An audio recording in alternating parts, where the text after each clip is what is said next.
Mining and metals. Mining and மெட்டல்ஸில் monopoly stocks எதுன்னு பார்க்கும்போது இந்த ஒரு பர்டிகுலர் ஸ்டாக்ஸில் வந்து உங்களுக்கு வந்து நிறைய டிவிடெண்டும் நிறைய உங்களுக்கு கிடைக்கிறதுக்கு ப்ராபபிலிட்டி இருக்குது. அட் த சேம் டைம் வந்து யாரும் வந்து பியர்ஸில் வந்து நிறைய டிஸ்டர்ப்ஷன் இருக்காது. கோல் இண்டியா ஃபஸ்ட்டு கம்பெனி வந்து கோல் இண்டியா, அடுத்தது Hindustan zinc, Hindustan copper, Mangalore chemicals, Deepak nitrate, Tanfac industries. இந்த மாதிரி டான்ஃபேக் இண்டஸ்ட்ரீஸ் எல்லாம் நான் கொடுத்துருக்கேன் பாருங்கள்.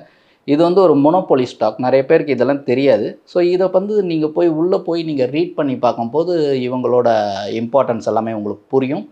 ஸோ அகெயின் இது எல்லாமே ரெக்கமெண்டேஷன் கிடையாது. இதுக்கப்புறம் நீங்கள் நிறைய ரீட் பண்ணி பார்க்கணும். அந்த பர்டிகுலர் செக்டாரில் வந்து போய் பார்த்து அவங்களோட ஆர்டர் புக் வேல்யூஸ் எல்லாம் என்ன இருக்குதுன்னு பார்க்கணும். கான்காலில் எப்படி பண்ணியிருக்காங்கன்னு பார்க்கணும். Last quarter September 2025 quarter result எப்படி இருக்குன்னு பார்க்கணும்.